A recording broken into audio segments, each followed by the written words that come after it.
30వ కీర్తన మొదటి వచనం. యెహోవా నా శత్రువులను నా విషయమై సంతోషింపనీయక నీవు నన్నుద్ధరించియున్నావు, అందుకై నేను నిన్ను కొనియాడుచున్నాను. 2వ వచనం.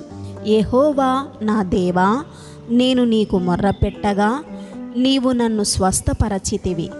3వ వచనం. యెహోవా పాతాళములో నుండి నా ప్రాణమును లేవదీసితివి, నేను గోతిలోనికి దిగకుండా నీవు నన్ను బ్రతికించితివి.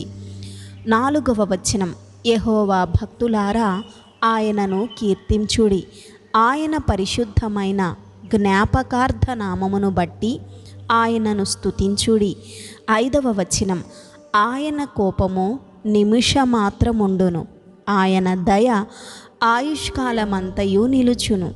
సాయంకాలమున ఏడ్పు వచ్చి రాత్రి ఉండినను ఉదయమున సంతోషము కలుగును. 6వ వచనం.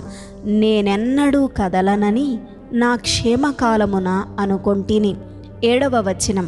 యెహోవా దయ కలిగి నీవే నా పర్వతమును స్థిరపరచితివి, నీ ముఖమును నీవు దాచుకొనినప్పుడు నేను కలత చెంది తిని. 8వ వచనం.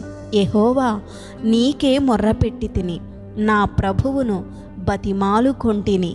నేను గోతిలోనికి దిగిన ఎడల నా ప్రాణము వలన ఏమి లాభము? 9వ వచనం. మన్ను నిన్ను స్తుతించునా? నీ సత్యమును గూర్చి అది వివరించునా? 10వ వచనం. యెహోవా ఆలకింపుము, నన్ను కరుణింపుము, యెహోవా నాకు సహాయుడవై ఉండుము. 11వ వచనం. నా ప్రాణము మౌనముగా నుండక నిన్ను కీర్తించున్నట్లు నా అంగలార్పును నీవు నాట్యముగా మార్చియున్నావు. 12వ వచనం. నీవు నా గోనెపట్ట విడిపించి సంతోష వస్త్రము నన్ను ధరింపచేసియున్నావు. యెహోవా నా దేవా, నిత్యము నేను నిన్ను స్తుతించెదను. ఆమేన్.